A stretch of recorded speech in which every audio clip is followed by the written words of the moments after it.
ganyan tayo ka legit guys. Talagang budget na budget meal yan guys. Aman aman. So what's up mga paps? So ayan, punta ka dito. So wala na akong mahanap na ano guys, ganito o-ring kasi ayan sira din. And I need to use the bike. Kaya ang gagamitin natin sa water pump is itong Teflon. Ayan.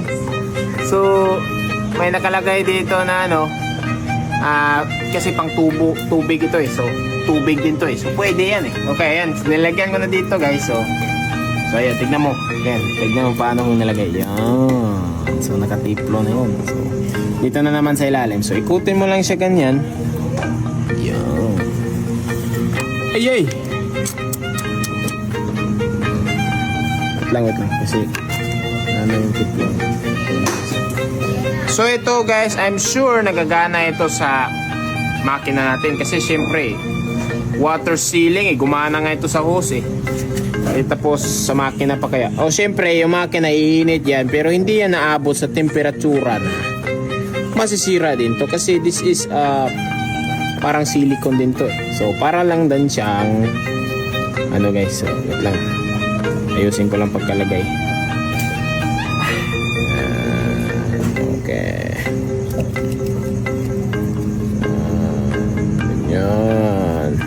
Woohoo. So ganyan tayo ka legit guys. Talagang budget na budget meal yan guys. Aman aman. So ayan guys. Oop. Higpitan lang natin ng todo.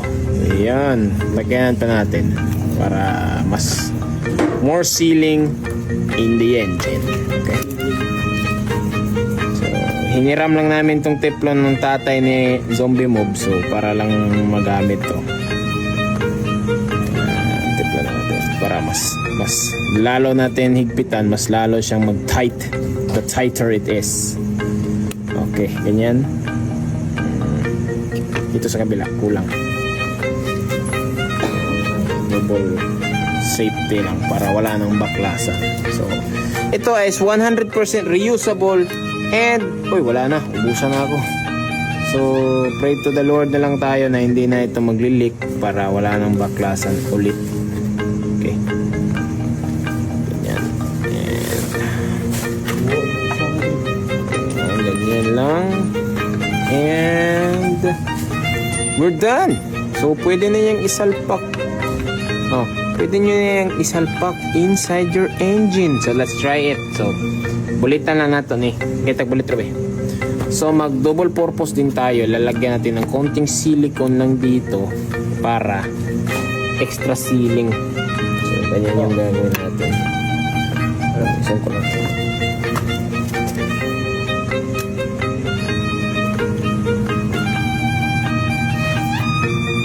It all for extra sealing lang to sobrang konti lang talaga kasi para hindi mag-spread dun sa ilalim at destroy your engine. No, we don't want that.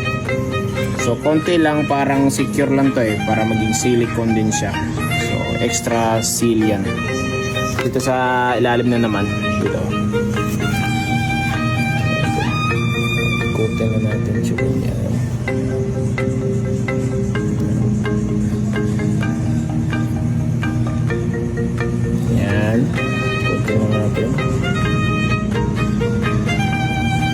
Okay.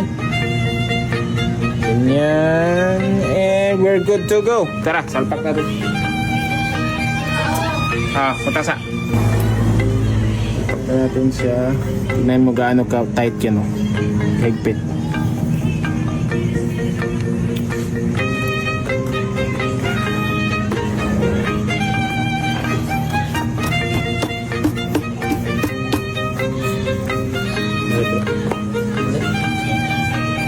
Nara, yan yun.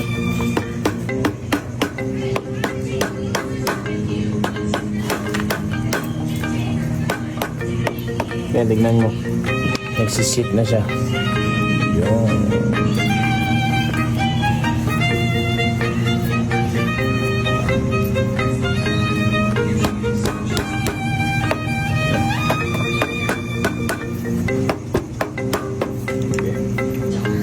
So, 3 bolt. Yan. Kita natin.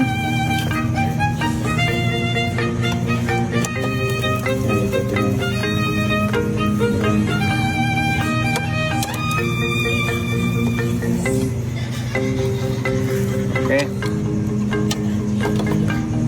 And try natin lagyan ng tubig. So ayun guys, lalagyan muna natin ng tubig kung tatagas ba o hindi.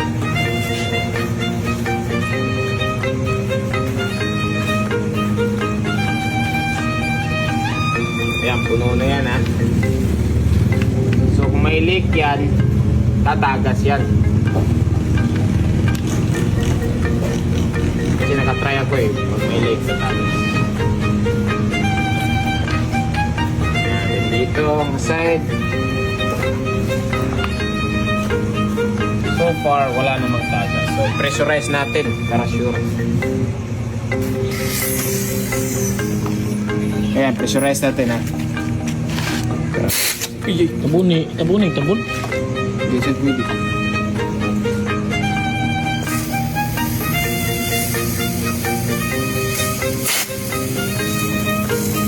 Ano niya, guys? Pwede lang, video.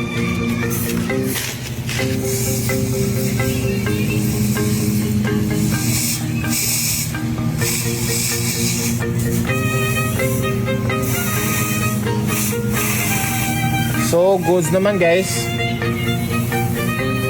So, wala namang ano. Meaning, gumana. For now. So, tignan natin. Pressurize natin ulit para ito makakakyan.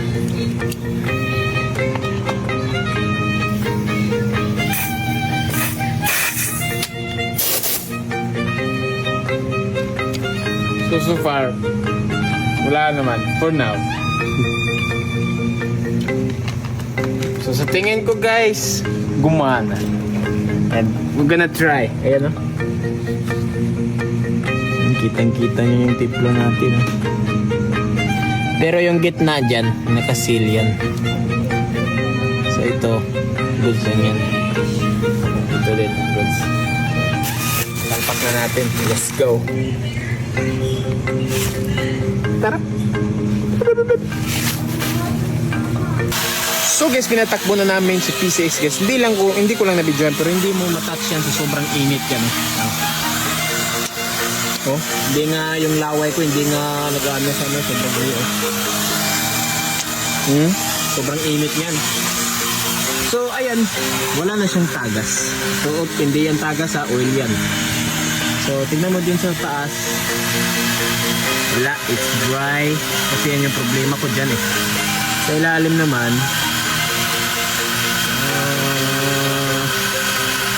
wala, goods.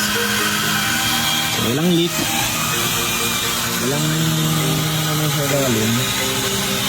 Ito sa ilalim. Wala. Ayos, so far so good. So check natin yung radiator. Medyo maulit. Perfect. So, walang bawas oh. Sobrang init na no? So, walang bawas. Nunin goods tayo. Perfect tayo. So, success. Pwede nyo gamitin ang Teflon sa makina nyo. Alabala. Sobrang init yan. Isa. Goods.